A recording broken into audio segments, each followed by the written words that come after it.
এই স্কুলের monthly cost প্রায় 20 লক্ষ টাকা। সম্পূর্ণ বিদেশি প্রতিষ্ঠানের তত্ত্বাবধানে পরিচালিত এই স্কুলটিতে কি নেই? সুইমিং পুল থেকে শুরু করে জিমনেশিয়াম, লাইব্রেরি, স্পোর্টস রুম, বলতে গেলে একটি 5 স্টার হোটেল।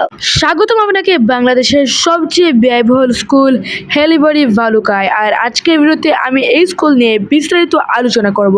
তো চলুন আজকের ভিডিওটি শুরু করা যাক।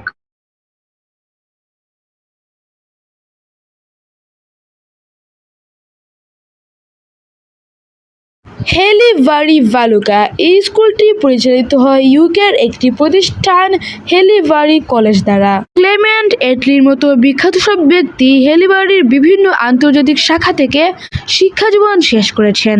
মজার বিষয় হলো এশিয়াতে হেলিবাড়ির মাত্র 3টি শাখা রয়েছে, আর এর মধ্যে একটি অবস্থিত বাংলাদেশের ময়মনসিংহর ভালুকায়। সকাল 6টায় ঘুম থেকে উঠেই তারা চলে যায় জিমনেশিয়ামে এবং সেখানে তাদের শরীরচর্চা বিষয়ক ক্লাস নেওয়া হয় এবং তারপর তারা 7:30-এ চলে যায় ক্যাফেটেরিয়ায় এবং সেখানে তারা তাদের ব্রেকফাস্ট শেষ করে। এন্ড দেন তাদের টিচার এটি দেখেন যে তারা ঠিকমতো হাইজিন মেনটেন করে পোশাক পরছে কিনা। 7:45-এর দিকে তারা সবাই ক্লাসে চলে যায় এবং 8টা থেকে তাদের ক্লাস শুরু হয়, যেটা একদম 1টা পর্যন্ত চলতে থাকে।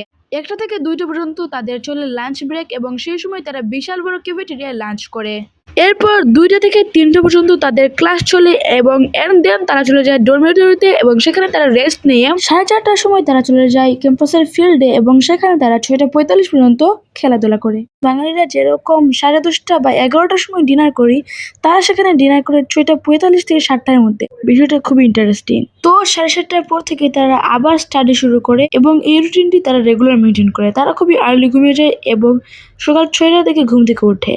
মানে এত ডিসিপ্লিন লাইফস্টাইল থাকলে তো কোনো কথাই নয়। এবার চলুন দেখে আসি হেলিবাড়ি ভালুকার ক্যাম্পাসটা। তাদের ক্যাম্পাসটা দেখার পর তো আমার মাথা লিটারালি খারাপ হয়ে গেছে, কারণ তাদের ক্যাম্পাসটা কোনো রিসোর্ট থেকে কম কিছু নয়। সো হেলিবাড়ি ভালুকার ক্যাম্পাসটি মূলত 2টি বিভাগে বিভক্ত।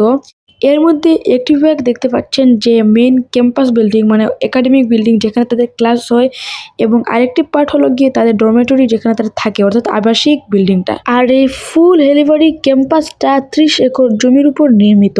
মজার বিষয় হলো বর্তমানে এই স্কুলটিতে 100% স্কলারশিপ দিয়ে পড়াশোনা করছে। তো আজকের ভিডিওটি ছিল এই পর্যন্ত। যদি ভিডিওটি ভালো লেগে থাকে তাহলে অবশ্যই চ্যানেলটি সাবস্ক্রাইব করে লাইক, কমেন্ট ও শেয়ার করতে ভুলবেন না। Bye bye.